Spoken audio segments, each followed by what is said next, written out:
Barak Yahuwah, Barak Yahuwah, Barak Yahuwah. Peace and blessings, shalom and barakut to the whole house of YAHUAH'S, all 12 tribes, worldwide, wherever your feet are touching the soil on this evening. Good evening to you, shalom and good evening, peace and blessings to you and your entire house, wherever you are listening under the sound of my voice. Shalom and good evening to the elder brother, Yahudah. Shalom and good evening to the younger brother, Ephraim.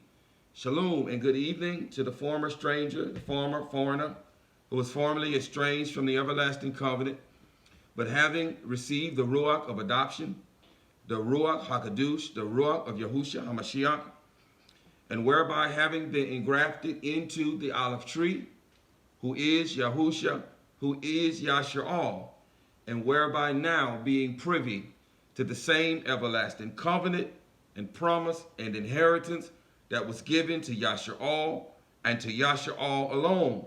Shalom and good evening, peace and blessings, shalom and barakut to you and your entire house, wherever you are across this flat plain earth, listening to the sound, listening under the sound of my voice, whether you are here live or whether you will hear this later on once this video has been uploaded to YouTube. Shalom to you. Shalom to you, you and your entire house. For those of you who are on YouTube, if you have a desire to join us live, to join us, YAHUAH'S Remnant, live for either our fourth day gatherings, which is this evening, otherwise called what man calls Wednesday, or our seventh day gatherings, our Shabbat gatherings, what man calls Saturday. Once this video has been uploaded to YouTube, there in the description box of this video, there will be an email address. Please, if you have a desire to fellowship with us live on either of those days, or if you just have a desire to reach out to us, to connect, just to say hello, there'll be an email address there in the video description box of this video once it is uploaded. We'd love to hear from you. I'm not lying to you. I get excited when we receive emails. I really, truly do. I get excited when we receive emails, and we would love to hear from you. Whether you have a desire to fellowship with us live, or whether or not you just want to reach out. And if you're asking yourself, if you're joining us for the first time, if you are listening in for the first time once this video has been uploaded, and you're asking yourself, well, who is or what is YAHUAH'S Remnant? What is he inviting us to fellowship? Who is he inviting us to fellowship with? Who or what is YAHUAH'S Remnant? Well, we'll start by telling you who and what we are not. We're not some church. No, they're found in the etymology of the word church. You will find the word Circe, or sometimes pronounced Kirky. Who is Circe? Kirky? Circe is the Greek goddess of sorcery and wine. Yes, she is. She is known in Greek mythology for getting men drunk and turning them into pigs. In other words, turning them into unclean things. She is the great whore. Yes, she is. She is the great whore. She is Babel the Great. She is the great whore. And the place where the whore sits and the beast that she rides is described in Revelation 17. She sits on 7 hills. Who was founded on 7 hills? Rome was founded on 7 hills. Who is Rome? Rome is the fourth beast. And Rome is the progenitor of the church, of the Kirky, of the Greek goddess of sorcery and wine, who is known for promulgating falsehood, who is known for not teaching men to make a distinction between the clean and the unclean, whereby turning men into filthy, unclean things. Because if you partake of the unclean thing, then you are just as abominable as the unclean thing of which you are partaking of. No, we're not some church. We're not Kirky.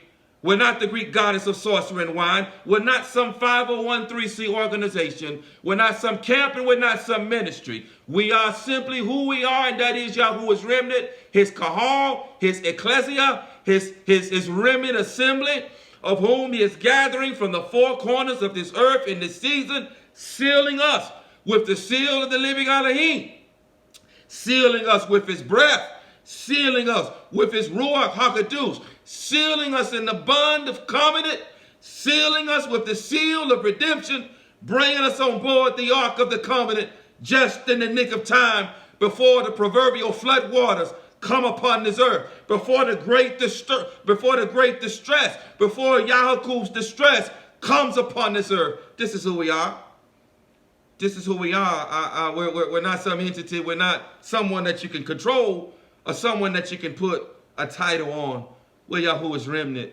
And if you have heard something that has stirred your ruach, or that has stirred your soul in hearing the words of the Master, and you've been pulled and you have a desire to fellowship with us, then perhaps you too are Yahuwah's remnant, because his sheep do indeed hear his voice, and another voice they will not follow. This is who we are. This is who Yahuwah's remnant is. And once again, we want to welcome you to our fourth day, our midweek gathering. I am Dawood ben Yahuwah, and this is my Aisha, otherwise called wife, Ashayah. Shalom. Shalom, shalom, shalom. Peace and blessings. Shalom and barakut to you and your entire house, wherever you are, listening under the sound of my voice across this flat plain earth. Barak Yahuwah. Barak Yahuwah. Barak Yahuwah. There is a word from the Master this evening. Prayerfully a brief word for his people. We try to be mindful because the ruach of the prophet is subject to the prophet. We try to be mindful on fourth day nights that people still have to punch the proverbial clock to go to work the next day. And so we try to stay mindful of that and keep these brief as the ruach gives us utterance, because we're subject to him and to him alone. If he leads us to go to the next day, then so be it. We'll follow the cloud wherever he goes. But he desires compassion and not offering. And so we try to keep it especially brief on fourth day nights. Nevertheless, there is a word from the Master for his remnant people and for his remnant people alone. And the Master has impressed upon us that remnant people, that covenant people that he's speaking to, that he's calling in this season is the house of Yehudah. It is the house of Yehudah. It is the house of Yehudah, his elder son, his elder daughter, of whom he has never divorced. Of whom he has never divorced from covenant, although we are scattered and dispersed across the four corners of this flat plain earth. We were never divorced. We were never divorced from covenant. Those who understand a little of the Abrit tongue, you understand that there is a difference between divorce and the putting away. There is a difference between divorce and the putting away. Yes, it is. Yes, it is. If you have a cursory understanding of the Abrit tongue, you understand that the Abrit, a Hebrew word for divorce, is the Abrit word karitu, or karithu. The Abrit, a Hebrew word for sending away or putting away, is shalak. There is a two-step process in the Hebrew, and there's a two-step process in the divorce process in accordance with a proper scriptural understanding. A man is to write a writ of divorce, a karithu, put it in his wife's hand, and shalak, and put her away and send her away. He does not simply put her away. He must write a writ of divorce, a karithu, put it in her hand, and shalak, and send her away. Yahudah was shalak. We would send away. Yes, we were.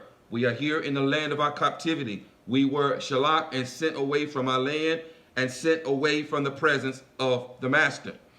Ephraim, however, the younger brother, the younger daughter, in accordance with Yahu, Jeremiah chapter 3 there, we find that Ephraim was given a writ of divorce in the year 722 BCE and shalak, and sent away, and where today Ephraim is now amongst the nations, as is Judah, as is Yehudah, but a unique distinction now has been given to Ephraim or Ephraim in accordance with the prophecy in Genesis chapter 48, verse 19, and that is that Ephraim would become the completeness of the nations.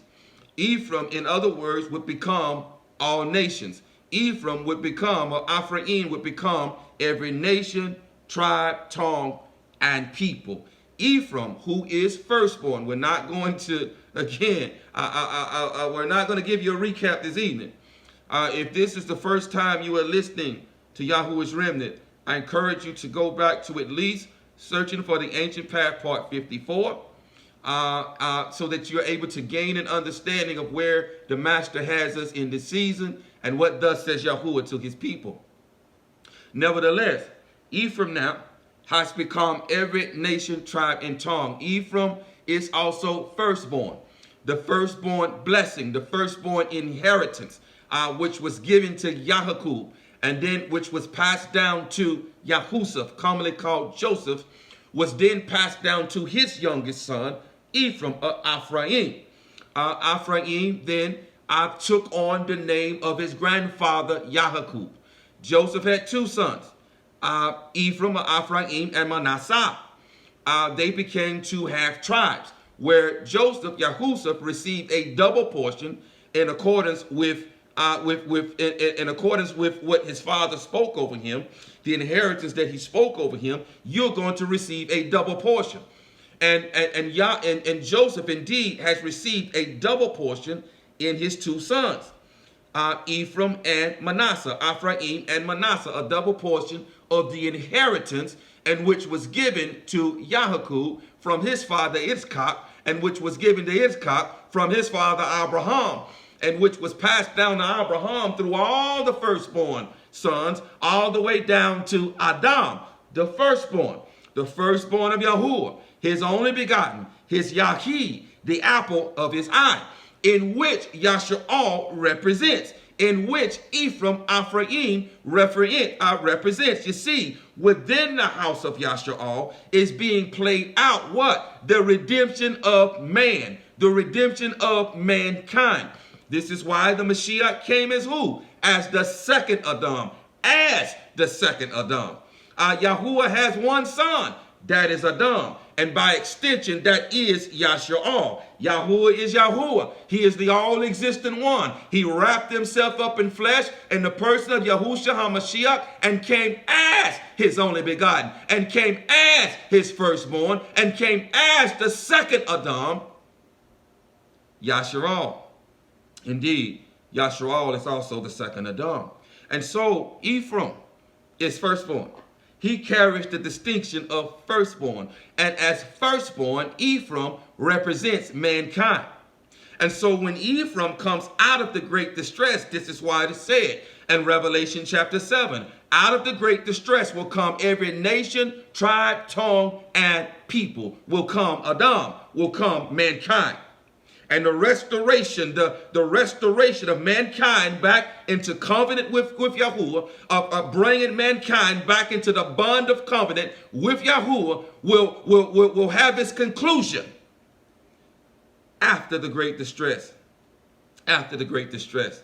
Let me correct that. It will not be concluded until after 7,000 years. But the restoration of Yasha'al, the restoration of mankind, which is being played out in Yasha'al, will have its conclusion when two sticks, Judah, Yahudah, the house of Yahudah, and the stick of Ephraim finally become one stick again, and we are once again 12 tribes under one sovereign, Yahushua HaMashiach, during 1,000-year millennial reign.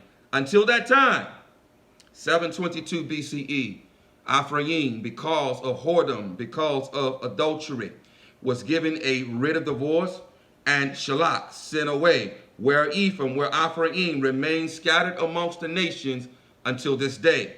Ephraim, in accordance with the Nabuah, the prophecy, the shadow and the sign of the coat of many colors of his father, has now become a coat of many colors. Indeed, Ephraim is every nation, tribe, tongue, and people. Ephraim, however, again, is still divorced.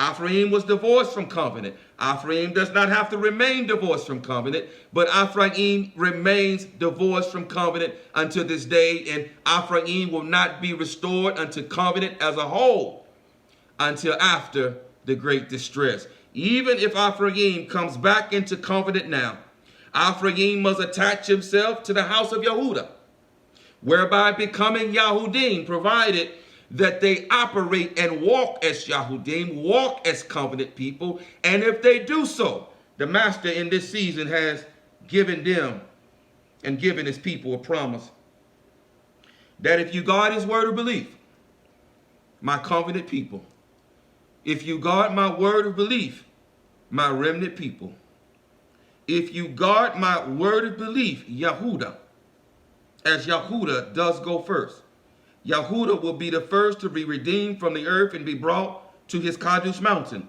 to Mount Zion, where Yehudah would be given a song that no one else can sing, because indeed Yehudah does know how to praise, where Yehudah would be taught, and where Yehudah would be sent back into the land. This is all the text. Start in Searching for the Ancient Path, part 54, work your way up. Work your way up. But he's speaking to a covenant people. And that if you guard my word of belief, covenant people, in this consummation of the times, the consummation of the times, and once again, if you have the discernment of a gnat, you can see that there's something different about this season. There is something thick in the air that you can literally cut with a knife. Even if you don't understand what's going on, you know that something indeed is not right. Our master, he operates in appointed times and appointed seasons, and this indeed is a muadah. This indeed is a muad, an appointed time, an appointed season. It is an appointed season for wrath. We're embarking upon an appointed season for wrath. But now this is an appointed season of separation. This is an appointed time and an appointed season of separation. Because as it reads in Revelation, or Kazum, to reveal, Revelation chapter 7, he says there, do not harm anything. Do not harm the earth or the seeds or the trees until you have what? Until you have sealed the number of my people upon their foreheads. This is the season that we are in. He is going about the business of sealing his remnant people, of which he has given a number.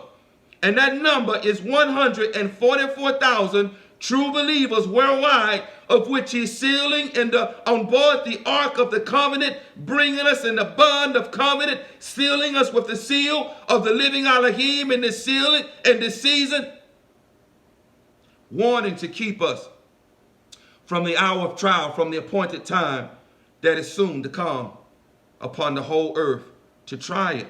Indeed, the destroyer is coming soon. The destroyer of flesh, the Hasatan, the devil, who is the destroyer of flesh, who is death. He is death. As Yahuwah is life, he is death. As Yahuwah is light, he is darkness. As Yahuwah is righteousness, he is unrighteousness. He is literal death. He is death. Yes, he is. He has the power of death. Yahusha took away the power of death from him, provided that you have been redeemed by him. But he is coming. Literal death is getting ready to manifest and put on flesh at the appointed time and come to the earth and try the whole earth for 3.5 years. And the text declares, if those days are not shortened, that no flesh is going to remain here. No flesh, either flesh of the air, either fowls of the air, either fish of the sea, either beast of the field, or mankind. No flesh will remain if those days are not shortened. Because death is coming to gather what he has a legal right to. And that is the flesh of man that has not been redeemed by the master. It is his. It is his legally. Albeit by trickery, he beguiled the dumb, but the flesh is his. And he's coming to kill, to steal, and to destroy at the appointed time shortly. Yes, he is. At the appointed time, he's coming to kill, to steal, and to destroy. And he's going to be given the power and the authority to even overcome those who have the witness of Yahushua. And who guard the commandments of Yahuwah. The Master is calling us to a greater level of belief. And he has been proclaiming through his servant to whomever has eyes to see, ears to hear, and a heart to understand, that it is belief that separates the righteous from the unrighteous. And that appointed time that the Master is speaking of through his servant, that appointed time is even at the door. The only reason that it hasn't occurred yet, because again, it must arrive at the appointed time. It cannot happen before then. Albeit the Master has sent us warnings that the appointed time is near. That this season that we're in is it. This is the final season. This is the final generation. This is the consummation of times. Yes, it is. Yes, it is. But that particular appointed time that the Master is speaking of, we must arrive at that appointed time. In the meantime, he is trying to prepare his people. He is trying to get the awareness of his people, of his covenant people, and raise us up to another level of belief. Giving us the understanding that we're going to go through some things, that we're going to be severely proven and severely tested during this season of separation, during this season of sifting, as the devil, as Hasatan, is trying to sift us away from the belief. And the Master also wants his people to understand that although he cannot act before that appointed time, he can speed up time. And indeed, if you have the discernment of a gnat, you would understand how the days have increased speed. This is the scriptures, to Baruch chapter 70.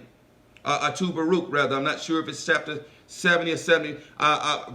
Chapter 70 through 74. Where you'll find there how the days are going to speed up in the end times. To fastly approach, to get to the appointed time of wrath. To get there, the Master has allowed the days to speed up. If you have the discernment of a gnat, and a gnat recognizes when danger comes near, you recognize that the days indeed have sped up, and we are hastening towards the appointed time of wrath. But the Master has sent me. He sent me to a covenant people. Even if you are of the house of Ephraim, if you are hearing his words, his sheep hear his voice, and another voice they will not follow. Even if you are Ephraim and you are coming, you're coming out of the nations, you're forsaking your idols, you're forsaking your uncleanness, and you're coming back into the bond of covenant with the Master via the seal of the living Elohim. You are being engrafted into the house of Yahudah, and it is the house of Yahudah of whom he is promised to keep from the hour of trial, from the time of death, chaos, mayhem, darkness that is soon to come upon this earth. And so now he has sent his servant by to do the work. To do the work while it is still day, to proclaim to whomever has ears to hear and a heart to understand, to proclaim while it is still day. Because night cometh, and no man can work. Night cometh when no man can work. So if you're taking notes this night, this is Searching for the Ancient Path. I believe it's 94, little one. Searching for the Ancient Path, part 94. The greater separation has begun. Look around you. Please look around you. The greater separation has begun. The greater separation that is separating his covenant people who have been separated unto life from 7+ billion people who are reserved for wrath. And this covenant people, of which he's given a number of 144,000, this greater separation, the Master has identified a major cog, a major piece in that greater separation, and that is belief. We are the people of belief. If you indeed are a son or a daughter of Abraham, if you are indeed a son or a daughter of Abraham, then we are by nature the people of belief. Not a Christian belief, and not a lackadaisical belief, not an easily shaken or easily removed belief, but true belief. True belief. The Master has identified that it is belief that separates the righteous from the unrighteous. And it is only the righteous that are going to Mount Zion. Unbelievers are what are called to be the unrighteous. Believers are called to be the righteous. Because if you believe, then by nature you will do righteous works. You will bear righteous fruit. You will refrain from every unclean thing, from every unclean matter, if you truly believe. Hear him, please. If you are truly of the people of belief, there will be no falsehood in you. You will pass this true or false test. Because indeed it is a true or false test. Either you're true or you're false. If you're true, there is no falsehood found in you. If you're true, you will believe. Although the earth be removed, although the earth be shaken, although these things are coming out of the pit, you will not be moved and you will not be shaken.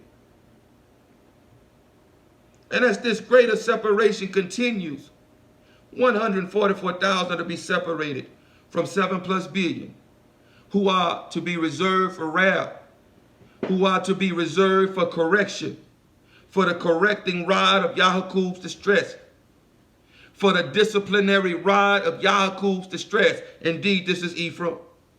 So that indeed the soul of Ephraim, so after the flesh hath been destroyed, by the destroyer, by death himself, that the soul will be saved. Thus we find a great number that cannot be numbered, coming out of the great distress, standing around the throne of every nation, tribe, tongue, and people. But he desires to deliver a covenant people, a remnant people, from the hour of trial that is soon to come upon this earth. But he desires for you to understand, remnant people, that it's not going to be easy. To make it to Mount Zion is to receive a crown. And that crown is not simply going to be given to you. You're going to earn it. And you're going to earn it through belief and the fruit of righteousness. Not a Christian belief, but a belief in which you are not accustomed to. A belief in which you've never seen. A belief in which you may think that you're not capable of. And you're not of your flesh. The belief that he requires is a belief that he himself must deposit into us. Because belief himself is ruach. Amunah, belief, in which the church calls faith, is ruach. And this type of belief must be placed into us. And only 144,000 worldwide true believers are going to have this type of belief and are going to make it to Mount Zion, are going to escape the hour of trial that is soon to come upon this earth, having no falsehood, no guile, no impurities, no defilement found in them, being pure and perfect.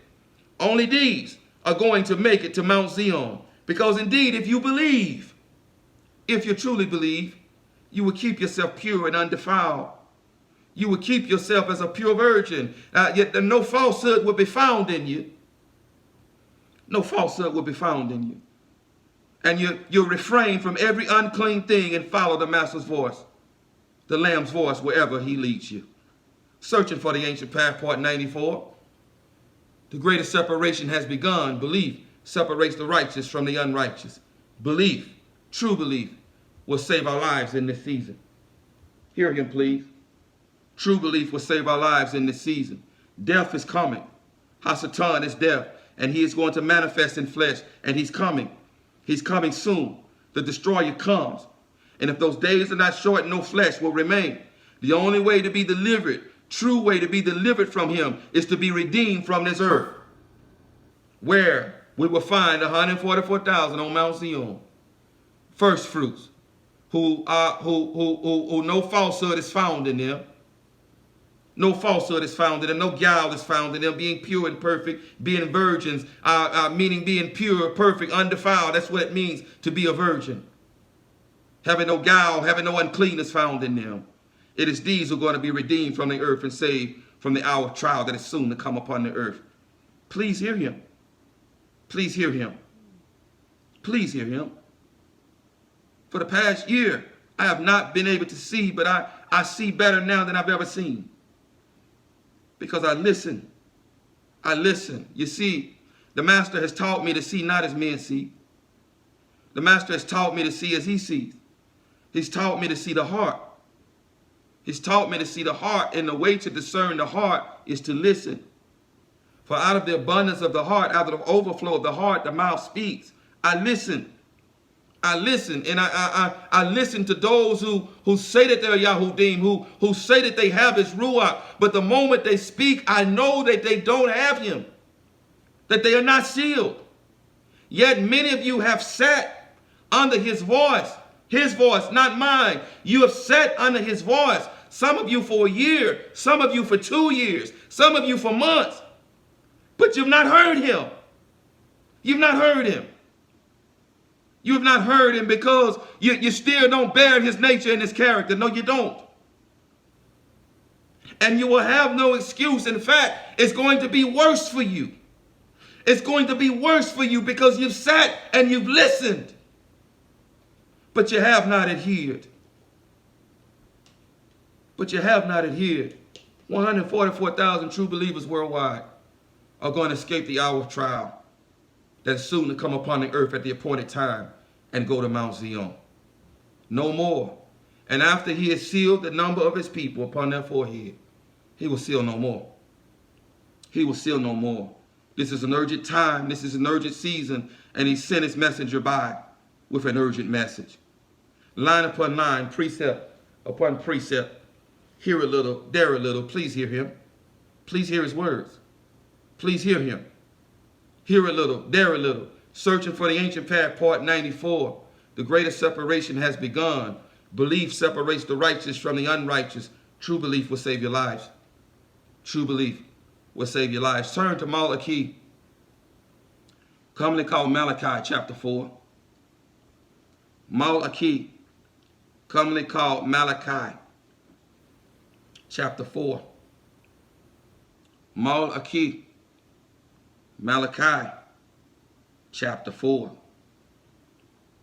One of in which they call the nations, the Gentiles. They call him a minor Nabi, a minor Nabi, a minor prophet. There is nothing minor about a servant of Yahuwah. There's nothing minor about the word of Yahuwah. There are no minor prophets. There are no minor Nabiim. They are all major because all of their words will save your life. These words are the words of the Master himself. And this distinction between minor and major is from the Catholic circuit, who loves the circuit, who loves the church, because they use the circuit, the church, to spew their venom, to spew their uncleanness, to turn men into unclean things and to control them, to make a distinction between the clergy and the laity. There are no minor and major prophets. They're just prophets. They're just Nabiim. They're all major. And Malachi is no different. He is simply a prophet, a Nabi, a servant of Yahuwah. Malachi, chapter 4. Malachi, chapter 4. Malachi, meaning messenger. Malachi, chapter 4, beginning at verse 1. Read, little one. Hear him. Hear his words. Hear his words. These words in Malachi chapter 4 are for this generation. Please hear, Master. Please hear him.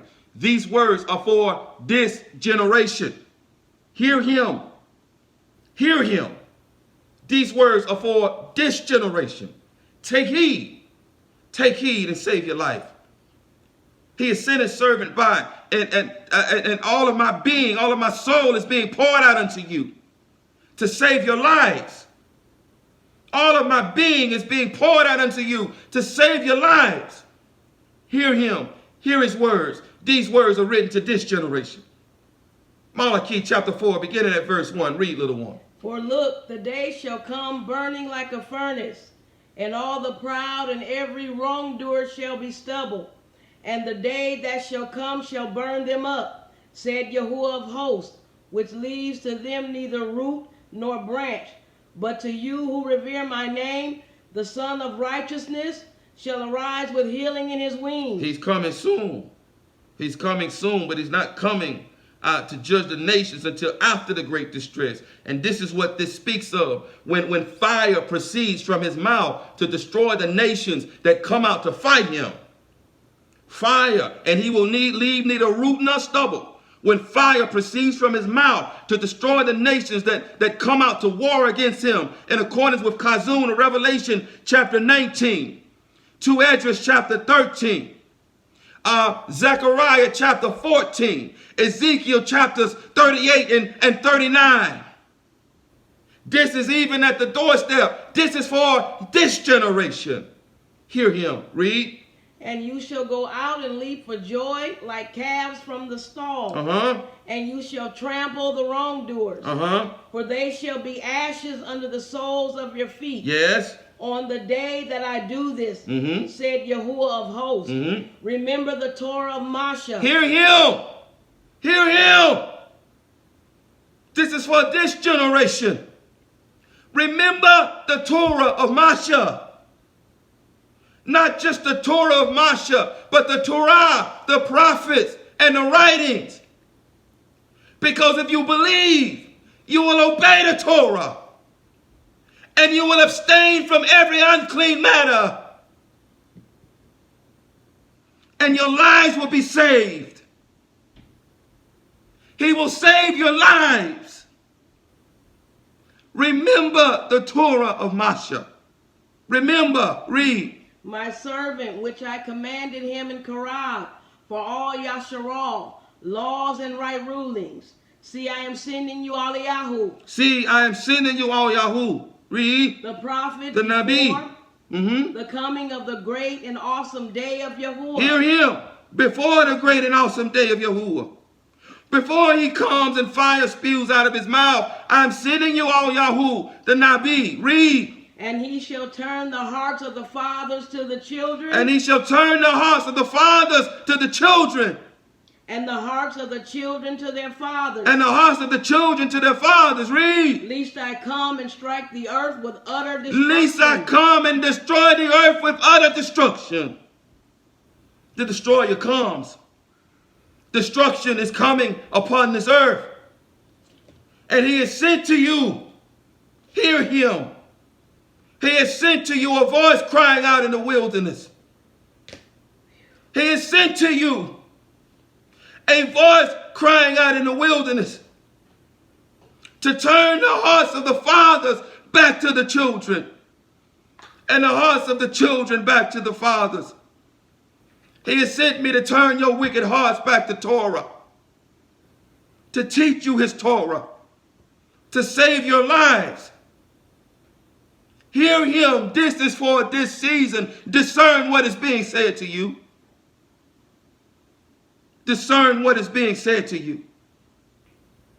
He has sent me to turn the hearts of the fathers back to the children and the hearts of the children back to the fathers. In other words, to blend the gap, to turn you back to the ancient way, to turn you back to the ancient path of Torah, to turn you back to the ancient path of belief, to turn your wicked hearts back to covenant, back to Torah, to cause you to forsake the unclean thing before utter destruction comes upon this earth. Before utter destruction is coming soon. The destroyer is coming soon, and he has sent his servant. He has sent his servant to turn the hearts of the fathers back to the children, and the hearts of the children back to the fathers, to turn your wicked hearts back to Torah, to turn your wicked hearts back to the way of belief, back to the ancient path, the way of belief that will save your lives. Because if you truly believe, you would do the works of righteousness, you would do the works of the Torah. Let's take a look at the Torah. Let's take a look at the Torah. And give you and allow the master to give you a better understanding, a better context. He spoke a couple of Shabbats ago about his wife, his betrothed wife, being betrothed to him. And that whether you accept this betrothal or not is inconsequential. In accordance with the Torah, which governs all matters, which governs both the seen and the unseen, which governs the shamayim and the arats, and which governs that which is under the arats, or under the earth. It governs all things, and at the end of days, the books are going to be opened. The books of the Torah is going to be open, and everyone is going to be judged in accordance with the righteous Torah. Torah is the standard. Hear him. Torah is the standard in which all are judged. All things according to the Torah. We are betrothed to him. And the Hebrew or the Abarit understanding is that once you are betrothed to him, you have become his wife. He has a right to you. He has a legal right to you. He has purchased a servant. You belong to him. You are his. Whether you accept it or not is of no consequence. You are his. And so the expectation is that we will now behave as his wife, albeit as his betrothed wife, that we will behave as his wife and obey every word that comes from the mouth of our husband. Our will has now become the will of our husband. Our desire has now become the desire of our husband. We have no more will of our own. We have no more desire of our own. His will is our will. His desire is our desire. We live to please him. We live to obey our husband. And we follow the voice of our husband wherever he leads us. Woman, understand these words. Understand them. You are a shadow. You are a shadow and you are a sign of what it looks like to be betrothed or married to our master. You are a shadow or a sign of what it's supposed to look like to be in covenant with him, what it's supposed to look like to be obedient to him, or what it's supposed to look like to reverence him. You are a sign and you are a shadow. If you are not, you're going to be left to the valley of oh no, where you will be declaring, oh no, how did I end up here? You did not operate in your assignment. You are a sign, you are a shadow. And you are to reverence your husband as though you are reverencing Yahuwah. Yes, you are. You are to reverence him as though you are reverencing Yahuwah. And pain shalt thou bring forth children, and your desire shall be for your husband, and he does rule over you. We are to produce righteous children. Through him, we are to produce righteous children. Our desire is to be for him, and we are to produce righteous, spiritual, Ruach-filled children. And he does rule over us. You are a sign, woman. You are a shadow. And you've been beguiled and deceived by this world into thinking that you are equal. You are not equal. If you operate in your assignment, one day you will be equal. You will be a co-heir. You will co-reign if you adhere to your assignment. This is the first judgment pronounced over you, and this judgment will remain in place until its completion. 7,000 years, 7 days. Be meek, be quiet, woman. Be humble of heart. Subject yourselves. You are a sign. You are a shadow. And you have a job of teaching your husband how to submit to our husband. He is our husband. How to desire our husband. He is our husband. How to reverence our husband. He is our husband. He has purchased the bride, not with perishable items like silver and gold, but not with items such as silver and gold, but with his very own blood. He has purchased the bride, and we are subject to him. We must obey him. If we disobey him, we are subject to the Torah. We are subject to the Torah. We are subject to the judgment of the Torah. Yes, we are. The books are going to be open. The books are going to be open. And everyone is going to be judged in accordance with the righteous Torah. Now we're talking at the end of days. But everyone is going to be judged according with the righteous Torah in the season to come. Do you not understand that this is a judgment that is coming upon the earth to judge you because of your transgression of the Torah? You are his bride. You are his wife. And he's coming to judge. He's coming to judge all you whores and all you adulterers. He's coming to judge you. And he's going to use the golden cup of the great wrath via the hand of Hasatan, via death, who is going to manifest. He's using him to judge you, to destroy your flesh. So in order that your soul will be saved. He has betrothed you. You belong to him. You're his wife, whether you accept it or not. You're his wife, and you must obey him. You must submit to him. You must reverence him. You must not resist him. You must not resist him. Marital rights are his. Your body is not your own. Marital rights are his. He has commanded you to go down to the threshing floor, to lie at the feet of your husband, to first wash yourself, as in root, to wash yourself, to cleanse yourself via the washing of the word, via repenting and the washing of the word, and go and lay at the feet of your husband. Cover yourself with a sheet because he is your covering. Invite him in to come and have relations with you, and to seal you with the seal of the living Elohim, to fill you full of his ruach, to circumcise your heart, to write his Torah upon your heart, to fill you full of belief, so that you will remain pure, undefiled, so that no falsehood will be found in you, so that you will follow the voice of your husband wherever he leads you. All the way to Mount Zion, you can't follow him. You can't do Torah unless Torah is in you. He is your husband. He is your husband, and behold, he stands at the door and knock. Behold, he stands at the door and knock.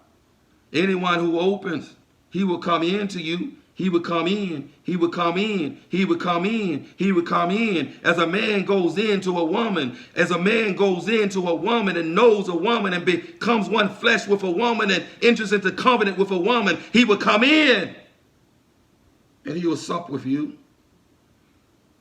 He will sup with you, and he will enter you. Circumcise your wicked heart. Clothe your nakedness, as a man is commanded to clothe his wife, and to give her food, and to give her marital rights. He will give all of this to you because you are his bride. Look how the lilies of field are clothed. Not even Shalama was clothed like them. Look at them. He will clothe you. Look at the sparrows of the air, the birds of the air. Look how he feeds them. Are you not worth more than they? Understand the context. He will feed you because he is your husband. And he will not neglect giving you your marital rights, which is to enter you, to give you his ruach. To give you his ruach. Ask and you shall receive. Knock and the door shall be opened. Seek and you shall find. For what man, you who being evil, if you know how to give your children good things, if you who are evil know how to give your children good things, how much more will the Father of Ruach Kut, will your Father in heaven, give of you the Ruach HaKodesh for those who ask of him? For what man gives his son a daughter, a stone or a serpent when he asks for bread? He will not deny you. They are your rights. They're your marital rights because you are joined to him. He has purchased you. Wash yourself. Cleanse yourself. Repent. Go down to the threshing floor. At the feet of your kinsman redeemer, at the feet of your husband. Cover yourself and invite him in to have relations with you. And only then will he enter into the bond of covenant with you. Otherwise, he has not redeemed you and you're not in covenant with him. You're left for the adversary because you're in covenant with him. You're in covenant with him. Either you're perfect or you're not. Either you're a good tree or you're a bad tree. Either you have perfect fruit or you're a rotten tree. Period. Either you're true or you're false. No falsehood is to be found in us.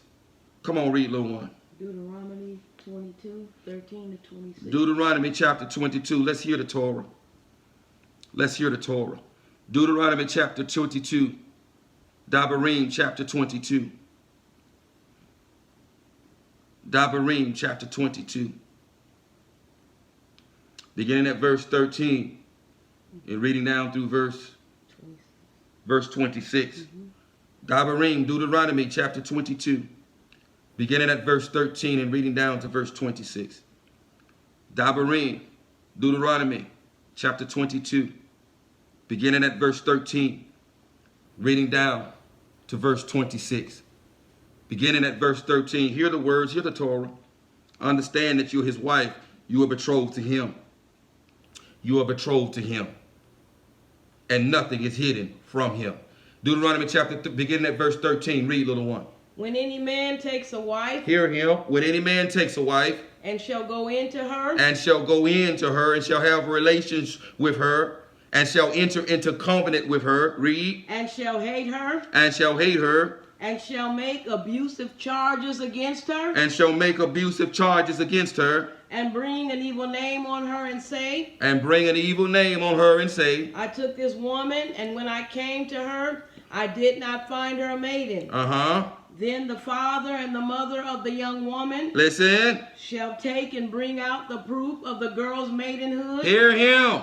Hear the master. Shall take and bring out the proof of the girl's maidenhood. Read. To the elders of the city at that gate. At that gate. Read. And the girl's father shall say to the elders. I gave my daughter to this man as wife. I gave my daughter to this man as wife. And he hates her. And he hates her. And see, he has made abusive charges against her. And see, he has made abusive charges against her. Saying, I did not find your daughter a maiden. See, I did not find your daughter a maiden. Read. And yet these are the proofs of my daughter's maidenhood. Hey, stop right there for now. See, these are the proofs of my daughter's maidenhood. And he takes that sheet, which has the proof, which has the blood of her maidenhood, proof that she was a virgin, that the hymen was split, that there was a circumcision, and that there was bleeding, and that the blood of the covenant has been shed. Here is the proof. Here is the proof. Understand something, Yahudah. Understand something.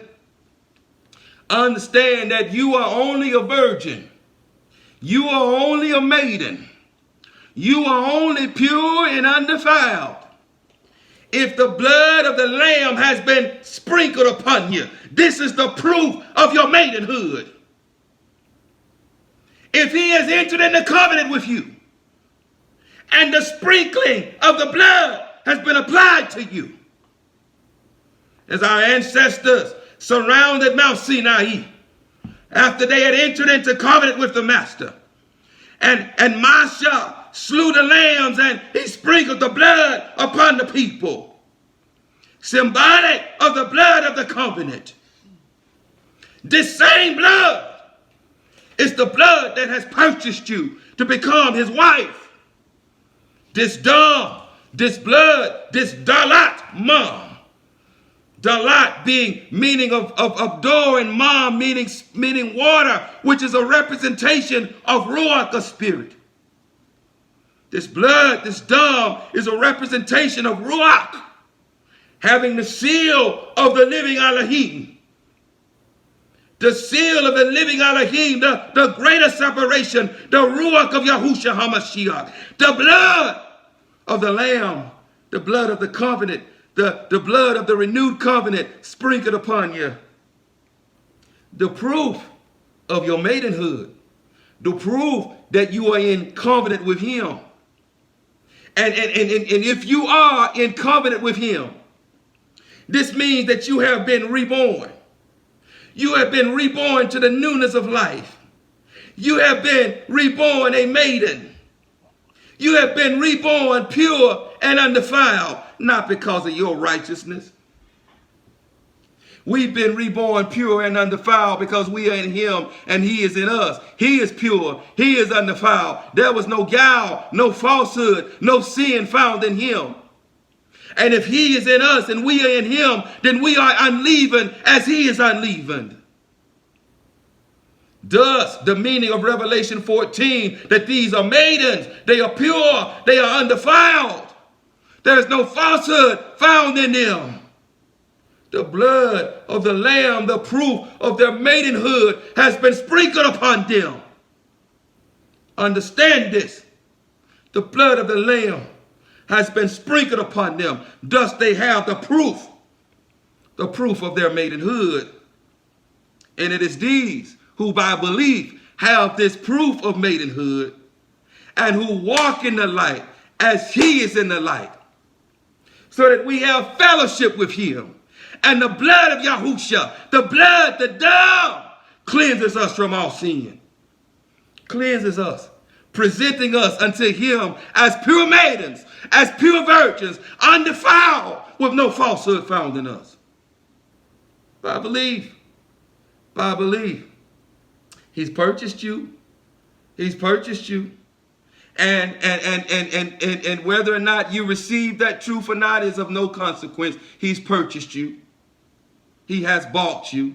You are his wife. You are his bride. Your only choice is to wash yourself in the washing of the word, to repent, to tashubah, to wash yourselves in the washing of the word, to be immersed in the name of Yahushua HaMashiach, whereby being impaled with him and whereby dying with him for the forgiveness of sins, and whereby having the judgment of death which was pronounced over mankind through the transgression of Adam and Kuah, and was passed down to all their seed, whereby having the judgment of death which was pronounced over mankind paid in you through belief in him.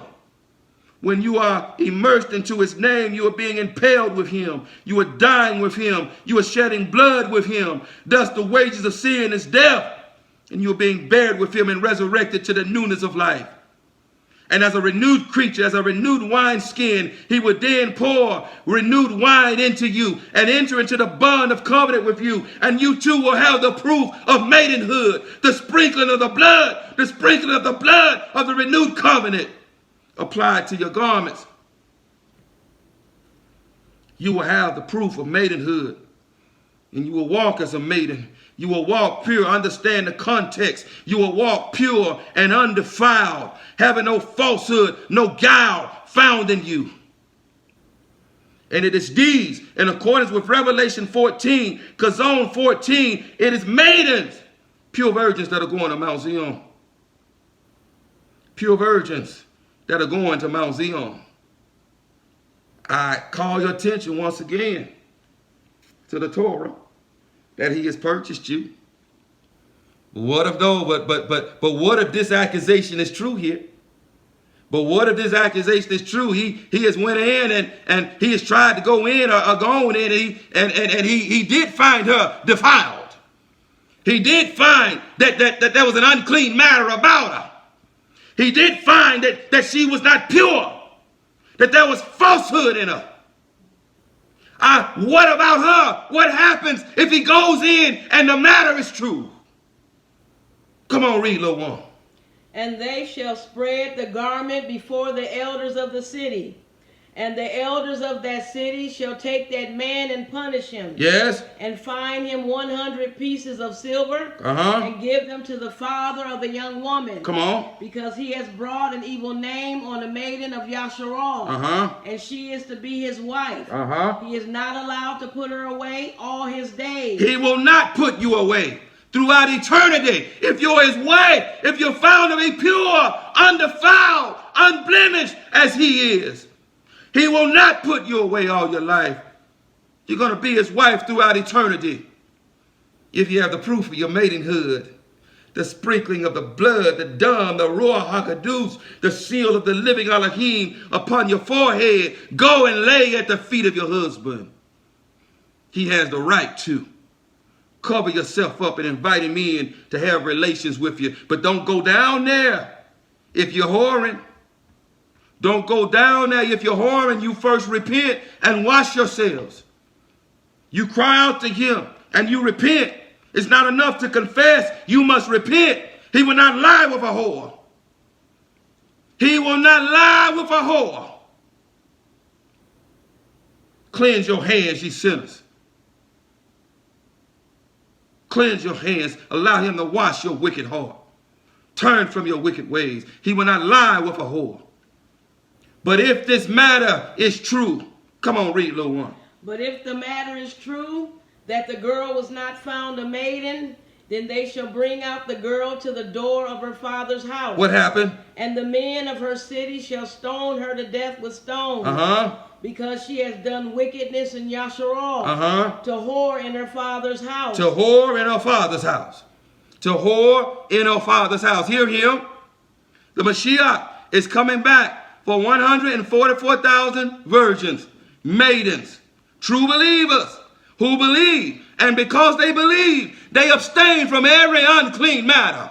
They remain pure and undefiled, unblemished, because he who is in them is pure, undefiled, and unblemished. But those who don't recognize that they are his wife and have gone and whored in their father's house and lain with other lovers and lain with Hasatan, the man. Hasatan is the man here. Understand the context. And gone and lain with him. And try to operate in the house of her father, as many of you do. Many of you are whores. You're whores.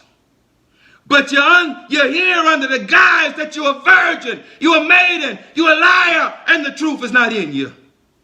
All you have to do is open your mouth.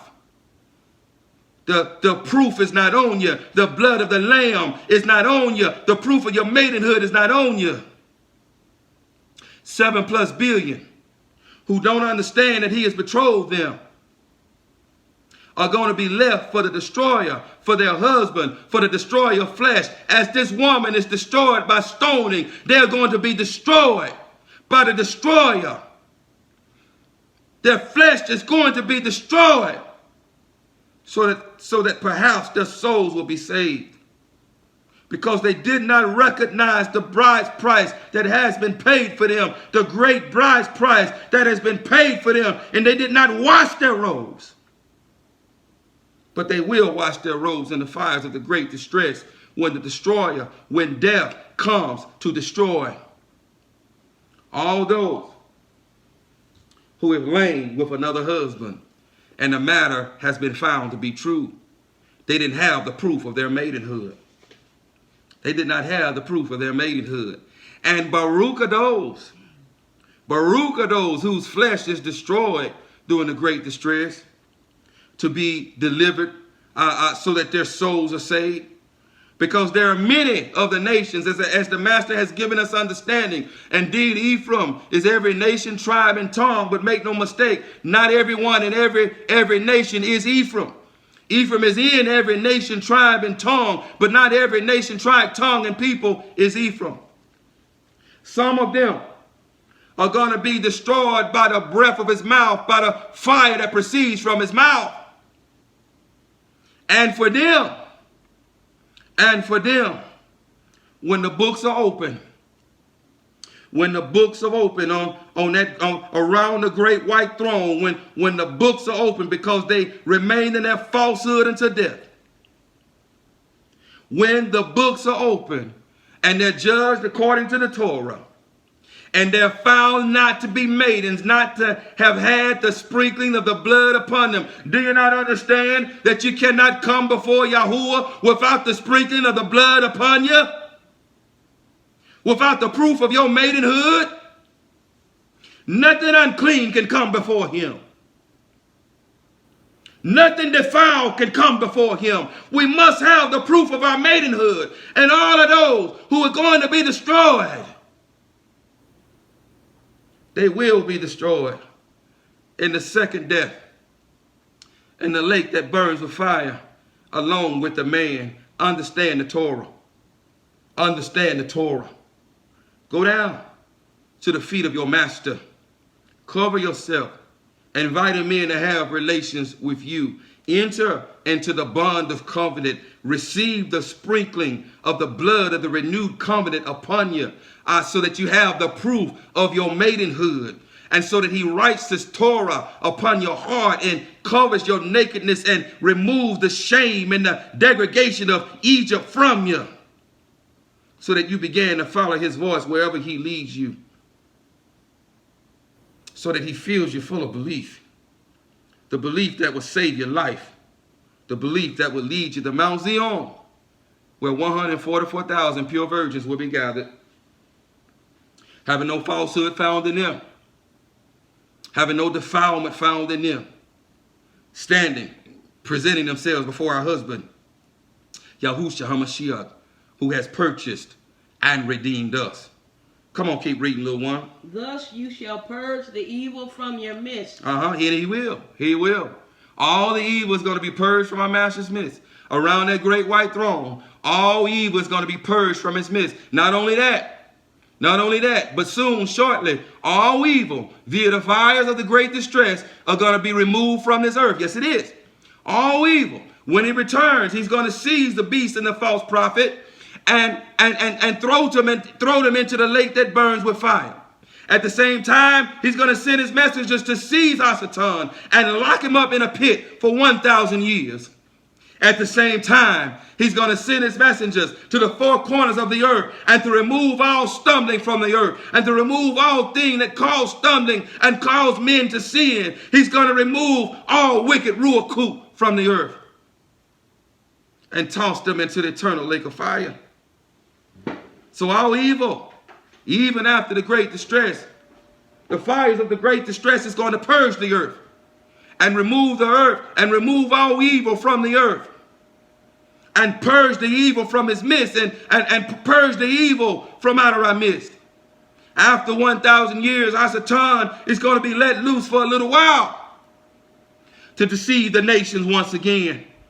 The text declares that they're going to gather as the sands of the sea, to gather around his Kadush people in an attempt to destroy us. And once and for all, he's going to destroy. And at that moment, Yahuwah himself is going to appear. And at his appearance, the earth is going to melt. The elements is going to melt. The Shamayim is going to melt. The seas are going to give up its dead. Hell is going to give up its dead. The grave is going to give up its dead. And all are going to stand around the great white throne. And the books are going to be open. The Torah is going to be open. If your garments, if you don't have the proof of your maidenhood upon your garments, this wickedness is going to be removed from our midst when final death, when final destruction comes. When they're cast into the lake that burns with fire, which is called the second death, which is death throughout eternity. All things according to the Torah. This evil will be removed from our midst. This evil will be removed from our midst. Go down. Lie at the feet of your husband. Have relations with him. Be washed in the washing of the word. Have the blood of renewed covenant sprinkled upon you so that you have the proof of your maidenhood upon you. All things according to the Torah. Come on, read, little one. When a man is found lying with a woman married to an husband, then both of them shall die. Both of them shall die. Read. Both the man that lay with the woman and the woman. Thus you shall purge the evil from Yasharal. Thus you shall purge the evil from Yasharal. Understand once again the context. Yes, there's the letter, but we also have the Ruach. We also have the spirit. And if you've been found laying with another man's wife, you're going to be judged. You're going to be judged, but understand the context. Understand that Yasharal, when you read the Torah, understand that the woman here is Yasharal. The woman is Yasharal. We are the woman. This is revealed to us in Revelation, Kazum, chapter 12. Yasharal is the woman. Yasharal is the woman. And Yasharal is no longer a menstruous woman, provided that you have the proof of your maidenhood upon you. There is no more separation between us. We're not no longer separated because of a menstrual cycle, provided that you have the proof of the maidenhood. The woman is Yasharal. And if you've been found committing adultery, laying with the man, laying with Hasatan, you both are going to be destroyed. You both are going to be destroyed in the second death, in the eternal lake of fire. You both are going to be destroyed. Your husband has betrayed you. He is your husband. You have no choice in the matter. Wash your robes, wash yourselves, and go down to the threshing floor to have relations with your husband. You cannot deny him his marital rights. Read, little one. When a girl who is a maiden is engaged to an husband. When a girl who is a maiden, who is betrothed to a husband. Read. And a man finds her in the city and lies with her. And a man finds her in the city and lies with her. Understand. Understand. You've got some understanding of this a couple of Shabbats ago about the betrothal process. And once again, when a man purchases or betroths a bride, she becomes his wife. She is his. And thus, if a man finds a maiden who has been purchased, who has been betrothed to another man, and he comes and he lies with her in the city, and understand that you are in the city. We are in the city. Understand that this whole earth has become Sodom and Gomorrah.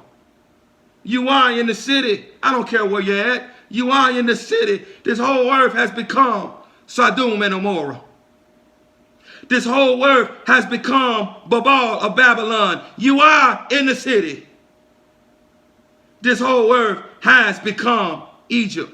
This whole earth has become Masraim. You are in the city. And he finds her and lies with her and seizes her in the city. What happens, little one? Then you shall bring them both out to the gate of that city. You shall bring them both out to the gate of that city. And shall stone them to death with stones. And shall stone them to death with stones. The girl, because she did not cry out in the city. The girl, because she did not cry out. And the man, because he has humbled his neighbor's wife. And the man, because he has humbled his neighbor's wife. You are betrothed. You are married to him. You have no choice in this matter. I tell you the truth. Many of you, as soon as you open your mouths, you reveal who you are. You reveal that the Ruach is not there. You reveal that the Ruach is not there. You be wise to just keep your mouth closed. Go to your secret place. Lie at the feet of your kinsman redeemer. Invite him to have relations with you. Because right now, if you either you're his or you are the adversaries, there is no, he won't share you with another man. He won't share you with another man. If you are his, then you have the proof of your maidenhood. And you will follow his voice wherever he leads you. And there will be no falsehood that proceeds from your mouth. Even if you have a little falsehood in you, you're still false. Because a good tree does not bear bad fruit. You're still false. You're still false. And as soon as you open your mouth, it's revealed. It is revealed. Cry out. Cry out. You're in the city. You're in Babel. You're in Sodom and Gomorrah. You're in Egypt. Cry out. Cry out to your husband. He is your Yeshua. He is your deliverer. He is your salvation. He will deliver you. Cry out to him. He is Yahuwah Shabbat. He is the master of the armies of Shamayim. He will fight for you. He will deliver you. Do not simply continue to lie with the man in the city. Do not continue to lie with him in the city. Cry out for deliverance. If you do not cry out, judgment is coming. Judgment is coming upon this earth, and you will be judged for it. You will be judged. And I pray that your flesh is judged in a great distress, so perhaps your soul is saved, so that you will not enter into final judgment at the great white throne and enter into the final death where both your husband and you are going to be destroyed in the eternal lake of fire. The Torah is eternal. The Torah does not change. The Torah is eternal. It changes not. As Yahuwah does not change, it changes not, because the Torah is Yahuwah. It does not change with the times. It remains consistent. All we need to do is remain consistent with it. All things according to the Torah. If you simply obey the Torah and refrain from every unclean thing, the Master will enter you. He will enter into the bond of covenant with you. He will sprinkle the blood of the covenant upon your garments, and thus you will have the proof of your maidenhood. He will fill you full of belief. He will fill you full of ruach. You will follow his voice, the voice of the Torah, wherever he leads you. As the sheep hear his voice, and another voice they will not follow. And the Torah will lead us all the way to Mount Zion. Come on, read, little one. Thus you shall purge the evil from your midst. Read. But if a man finds the girl who is engaged in the field, and the man takes hold of her and lies with her, then only the man who lay with her shall die. But you shall do no matter to the girl. The girl has no sin worthy of death. For the matter is like a man who rises against his neighbor and murders him, a being. Barak Yahuwah. Thank you, Master. Thank you, Master. So a maiden is found in the field. It's found in the field. And this text, the last time it was spoken, I misconstrued the previous text with the maiden who was found in the city with the maiden that was found in the field. The maiden is found in the field and seized by a man. And he lies with her. He lies with her. In other words, he forces himself on her. He rapes her. He forces himself on her in the field. Then no guilt is to be held to her. The guilt is to be held against the man. Indeed, Hasatan, he has no avenue. He has no avenue for repentance. He has no way of repentance. His fate is sealed. He is going to the eternal lake of fire. He has seized the Master's bride. He, one who is stronger than us, he has seized the Master's bride, and that there is no repentance for him. There is no repentance for him. He is going to the eternal lake of fire. He's going to the second death. He will be destroyed. You make sure that you cry out. You make sure that you cry out, that you go to the feet of your kinsman redeemer, because he owns you. He has redeemed you, has purchased you. You are his wife. He has betrothed you. You make sure that you cry out. Because not to cry out is to simply enjoy the matter. It's to simply enjoy lying with him. It's to simply enjoy the fruits of sin, because sin is fun. Sin is fun. To simply lie with him is to enjoy sin. It's to enjoy the fruits of sin. It's to simply enjoy committing adultery with him. Without reverencing your husband, without honoring your husband, without identifying your husband as being your husband and you being his wife. Cry out. Lie at the feet of your kinsman redeemer, your husband. Invite him in to have relations with you, to sprinkle the blood of the covenant upon you, the blood of the renewed covenant upon you, so that you have the proof of your maidenhood upon you. The seal of the living Elohim. His breath, his ruach, his life, the life of the creature is his blood. As we have been commanded to eat the flesh and drink the blood. Further down, he clarifies that the flesh profits nothing. It is the ruach that gives life. It is ruach that gives life. The ruach is the sprinkling of the dawn. The ruach is the seal of the living Elohim. The ruach is amonah. The ruach is belief. It is he, him and us and him, who, and through him we are reborn, undefiled, perfect, as maidens, called now to walk in the newness of life, called now to walk as pure maidens, following our husband's voice wherever he leads us, having no guile or falsehood found in us. Through belief, all of this is made possible. Through a higher level of belief, all of this is made possible. It even takes belief to hear the mouth of to hear him speak through the mouth of his servant to go to the threshing floor. Some of you think that that's a bit odd. That it doesn't take all that. His sheep hear his voice, and another voice they will not follow. The master has spoken, threshing floor. Yes, he has. He has spoken, threshing floor. Go, lie at the feet of your husband. The heaven is his throne, the earth is his footstool. Lie at the feet of your husband. He is your husband. He has the right to have relations with you. Cover yourself up.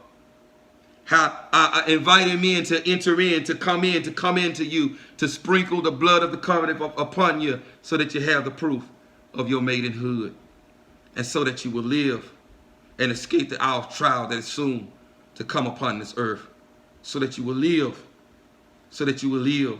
And if you believe, as it is belief that separates the righteous from the unrighteous, you will believe these words. You will believe the words of the mouth that the master has spoken, and you will align yourself. You will align yourself with his righteous Torah. You will move away from every unclean thing. You will abstain from every unclean thing. Doing this greater separation, even as the adversary is trying to separate you from belief. And your belief will save your life. Your belief will save your life. I think we're going to read one more precept, and we're going to end this because it is a fourth night. How much time we're looking at, little one? 121. Give us one more precept, and we're going to stop. John, Yahuchanan chapter 11. John, Yahuchanan chapter 11. Actually, we're going to do two more precepts. John, Yahuchanan chapter 11. John, Yahuchanan chapter 11. For the sake of time, we're just going to write this down. John, Yahuchanan chapter 11, beginning at verse 1. Read, little one. And a certain one was sick, Eleazar from Ba'ith Anyah, the village of Mariam and her sister Martha. Now it was Mariam who anointed the master with perfume and wiped his feet with her hair, whose brother Eleazar was sick. Therefore the sisters sent to him, saying, Master, see, he whom you love is sick. But when Yahusha heard, he said, This sickness is not unto death, but for the esteem of Elohim, so that the son of Elohim might be esteemed by it. Now Yahusha loved Martha and her sister and Eleazar. Therefore, when he heard that he was sick, then indeed he stayed at the place where he was 2 more days. Then after this he said to the taught ones, Let us go back to Yehuda. The taught ones said to him, Rabbi, the Yahudim were but now seeking to stone you, and you going back there? Yahusha answered, Are there not 12 hours in the day? If anyone walks in the day, he does not stumble, because he sees the light of this world. But if anyone walks in the night, he stumbles, because the light is not in him. He said this, and after that he said to them, Our friend Eleazar has fallen asleep, but I am going there to wake him up. Therefore the tall one said to him, Master, if he has fallen asleep, he shall recover. But Yahusha had spoken about his death, whereas they thought that he spoke of taking rest in sleep. So then Yahusha said to them plainly, Eleazar has died, and for your sake I am glad I was not there, in order for you to believe. But let us go to him. Tama, who is called the twin, then said to his fellow taught ones, Let us also go, so that we die with him. Therefore, when Yahusha arrived, he found that he had already been 4 days in the tomb. Now Ba'ith Anah was near Jerusalem, about 15 stadia away, and many of the Yahudim had come to Martha and Mariam to comfort them concerning their brother. Martha then, when she heard that Yahusha was coming, met him, but Mariam was sitting in the house. Martha then said to Yahusha, Master, if you had been here, my brother would not have died. Listen. But even now I know that whatever you might ask of Elohim, Elohim shall give you. Yahusha said to her, Your brother shall rise again. Martha said to him, I know that he shall rise again in the resurrection at the last day. Yahusha said to her, I am the resurrection and the life. I am the resurrection and the life. Read. He who believes in me, though he dies. Hear him. Hear him. He who believes in me, though he dies. He shall live. He shall live. And everyone that is living and believing in me And everyone who is living and believing in me shall never die at all. shall never die at all. Do you believe this? Do you believe, Yahudah? Do you believe? She said to him, Yes, Master. I believe that you are the Mashiach, the son of Elohim, who is coming into the world. And having said this, she went away and called her sister Mariam secretly, saying, The teacher is here and calls you. When she heard, she rose up quickly and came to him. And Yahusha had not come into the village, but was in the place where Martha met him. Therefore the Yahudim who were with her in the house and were comforting her, when they saw that Mariam rose up quickly and went out, followed her, saying, She is going to the tomb to weep there. Mariam therefore, when she came where Yahusha was and saw him, she fell down at his feet, saying to him, Master, if you had been here, my brother would not have died. Yahusha therefore, when he saw her weeping, and the Yahudim who came with her weeping, he groaned in the Ruach and was troubled, and said, Where have you laid him? They said to him, Master, come and see. Yahusha wept. The Yahudim therefore said, See how he loved him. And some of them said, Was this one who opened the eyes of the blind not also able to prevent this one from dying? Yahusha therefore, again groaning in himself, came to the tomb. Now it was a cave, and a stone lay against it. Yahusha said, Take away the stone. Martha, the sister of him who had died, said to him, Master, already he smells, for it is 4 days. Yahusha said to her, Did I not say to you that if you believe, you shall see the esteem of Elohim? If you believe, you shall see the esteem of Elohim. Belief separates the righteous from the unrighteous. Read. So they took away the stone where the dead man was laid. And Yahusha lifted up his eyes and said, Father, I thank you that you have heard me, and I know that you always hear me. But because of the crowd standing by, I said this, in order that they believe that you sent me. And when he said this, he cried with a loud voice, Eleazar, come out. And he who died came out, bound feet and hands with wrappings, and his face was wrapped with a cloth. Yahusha said to them, Loosen him and let him go. Stop. Barak Yahuwah. Barak Yahuwah. Yahudah. Yahudah. If you believe, if you truly believe, true belief will not only save your life in this season, but true belief is going to save our lives throughout eternity. The understanding is, death is not the putting off of the flesh. Death is not simply the putting off of the flesh and the flesh going back to the ground. That's not death.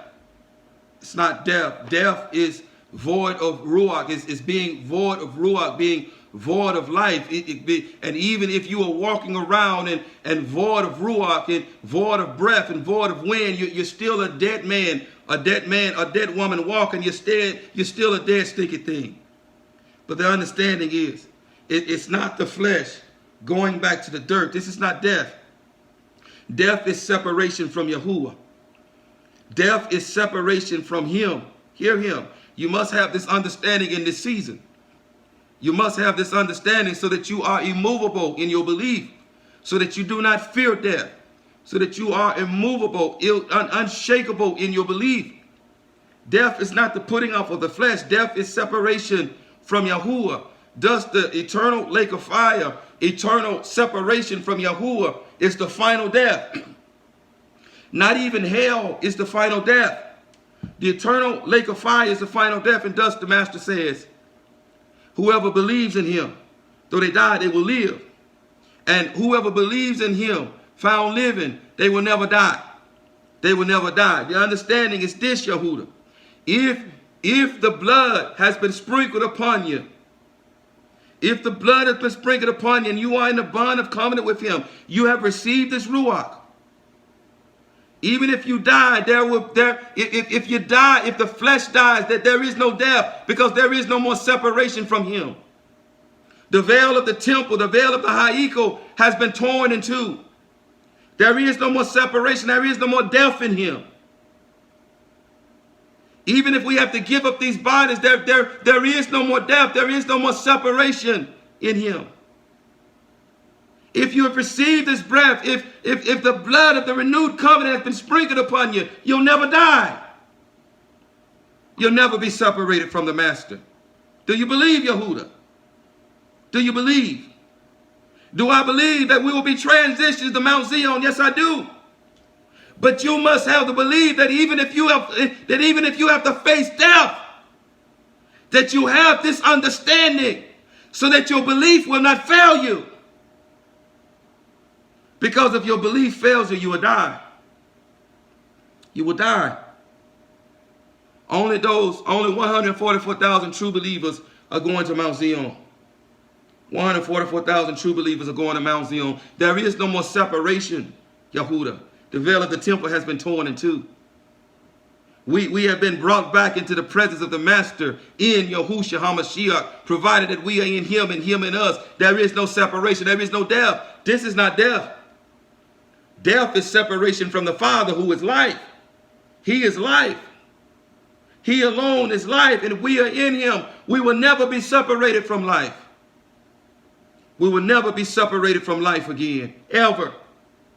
If we are in him and him in us. We're going to read one more precept to show this, and then we're going to shut this down. But you must have this understanding so that your belief is immovable, is unshakable, so that your belief will not fail. So that your belief will not fail not only during the time of testing now, but when the testing increases in a short while. So that your belief does not fail. Romans 8.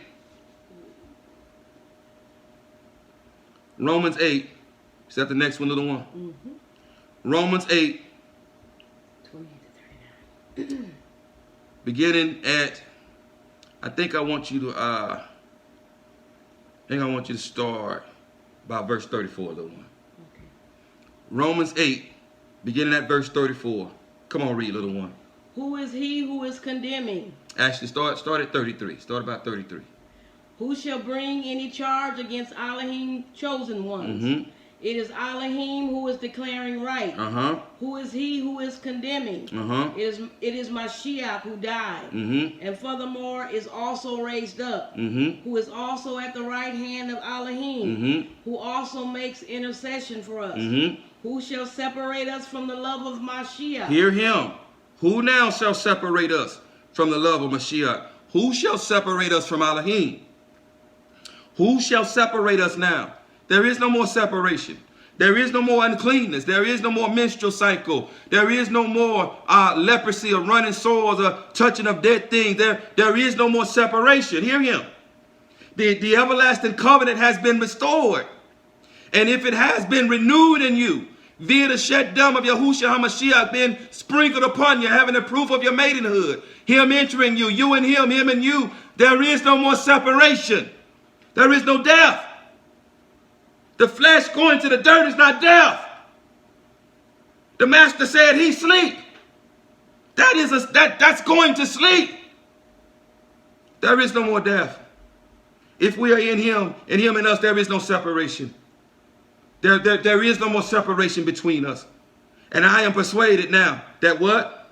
Shall pressure or distress or persecution, or scarcity of food, or nakedness. Go back, little one. Go back. Start there.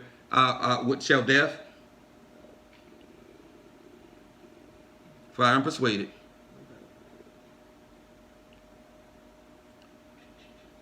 I think beginning at verse 35.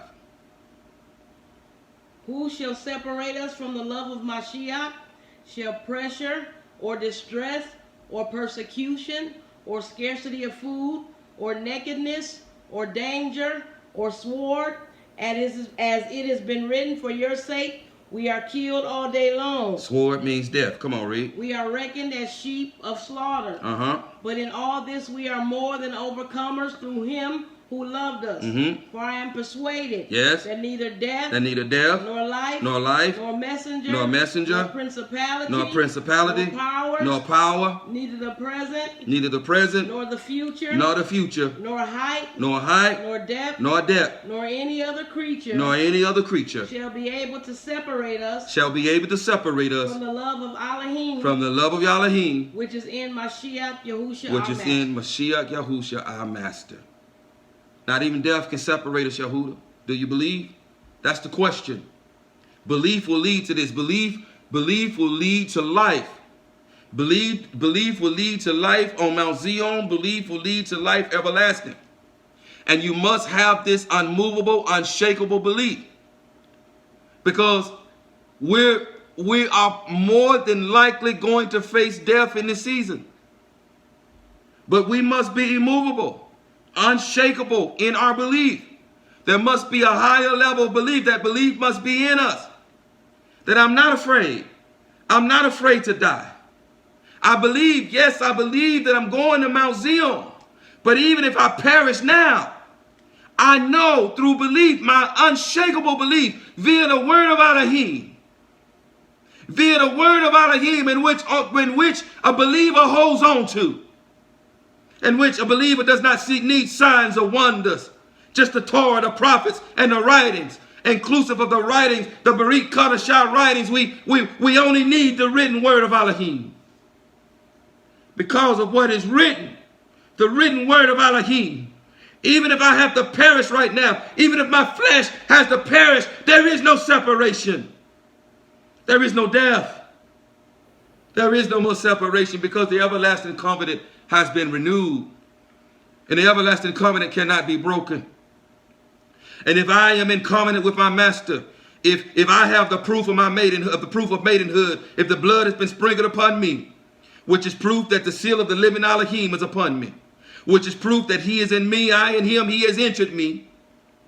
If he is in me and I in him, then there is no separation, because we are one. We are Akkad. There is no separation. There is no death. And these are the words of the HaMashiach in John chapter 11. And so he's calling you by belief in this time, in this season, Yahuwah, to believe. To believe, to have unshakable belief, because it will save your life. To believe that if you die now to the flesh, that if you die now, so that the penalty of death is paid in you, via being immersed in the name of Yahushua HaMashiach, whereby through belief, being impaled with him, dying with him, bleeding with him, and through belief being buried with him, and through belief being resurrected with him to the newness of life, as a renewed wineskin, and through belief, receiving of the Ruach HaKadosh, receiving of the renewed wine, being poured into you, and through belief, being reborn as a new creature. Behold, if anyone be in Mashiach, he is a new creature. Old things have passed away. Behold, all things have become new. Become a renewed virgin. Become a renewed maiden. I have all the falsehood removed from you, all the guile removed from you. Have his Ruach poured upon you. The Torah written upon your heart. Belief poured into you, so that you will walk in the newness of life and follow your husband's voice wherever he leads you, all the way to Mount Zion, that your life may be saved through belief. Through belief, so that your life may be saved. If you believe this, you will go down to the feet of your kinsman redeemer. You will first wash yourself if you haven't washed yourself. You will wash yourself, and through belief, go down to the feet of your kinsman redeemer, to your husband. He has a right to you.